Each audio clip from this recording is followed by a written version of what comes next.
I'm asking the bigger question of who am I? Who am I really? My answer is I am God's child. I am that which is born of all that is. I am, as Pierre de Chardin said, a spiritual being having a human experience, come trailing the breath of the ancestors yet, but trailing the breath of the angels, and understanding that because I am connected to the source of all that is possible for me. And what do I want? I don't want to just be successful in the world. I don't want to just make a mark or have a legacy. The answer to that question for me is I want to fulfill the highest, truest expression of myself as a human being. I want to fulfill the promise that the Creator dreamed when He dreamed the cells that made up me. What do I want? You must have some kind of vision for your life. Even if you don't know the plan, you have to have a direction in which you choose to go. I never was the kind of woman who liked to get in a car and just go for a ride.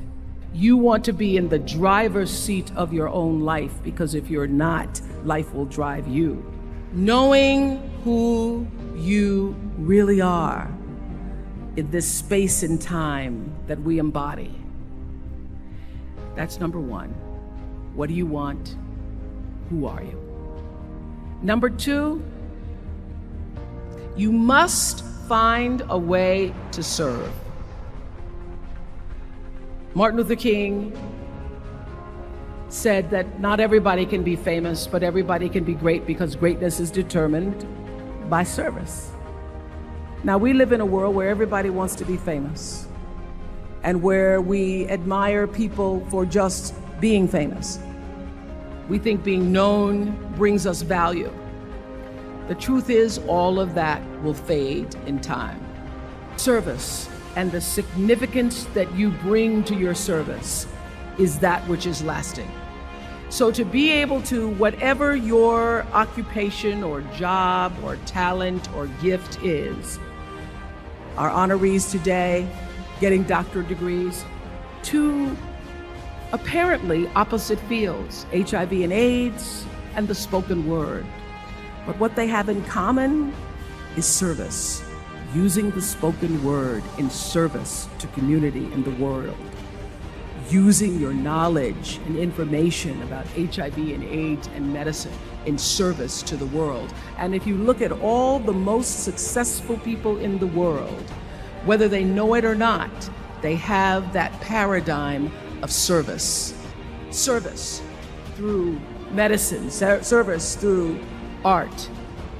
Using whatever it is you produce, your product, as a way of giving back to the world.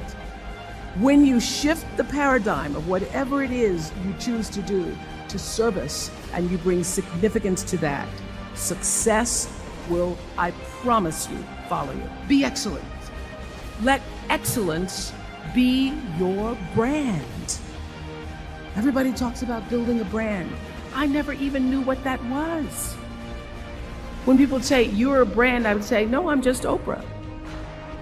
What I recognize now is that my choice to, in every way, in every example, in every experience, to do the right thing and the excellent thing is what has created the brand.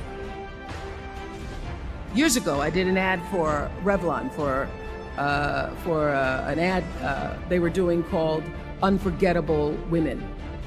And what I know is that when you are excellent, you become unforgettable. People remember you. You stand out. Regardless of what it is, you become an unforgettable woman. And that is what we all want. We want to be unforgettable and not forgettable. So doing the right thing, even when nobody knows you're doing the right thing, will always bring the right thing to you. I promise you that. Why? Because the third law of motion is always at work. For every action, there's an equal and opposite reaction. That is so true in all of our lives. Everything you even try to do to me, already done to you. So you don't have to worry about revenge or getting back at somebody, making sure they pay. You just have to do the right thing, and the right thing will follow you even when people don't support it. I remember many times on my show. There are many shows y'all never saw. And the reason you didn't see them is because I got the last vote. The most important thing I have come to know in doing the right thing and making the right choices is understanding what we talked about yesterday. All of you leaving here have the potential for enormous success. There's a price that comes with that. People don't always like you, and they're not always happy for you. And if you surround yourself with people who are not accustomed to your success, they become fearful, they become scared, because you are reflecting back something to them that they don't recognize. People who want the best for you want you to be your best. So my greatest advice to you is to surround yourself with people who are going to fill your cup until your cup runneth over. I'm so full, my cup runneth over. And to know that once your cup runneth over, you cannot spend your life with your gallon-size offerings, offering them to pint-sized people.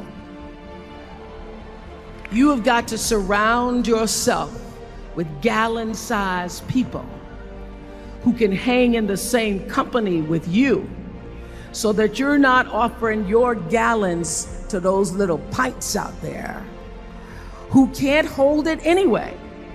The biggest choices begin and end with you, your internal big questions. Who do I want to be in the world? My relationship to source energy, to all that is God, your experience of that which is all life, which is divine and universal, being connected and aligned with that. When you are tuned in and charged into that, whenever you feel empty, you go inside yourself and you connect to the source, and you know that all things are possible.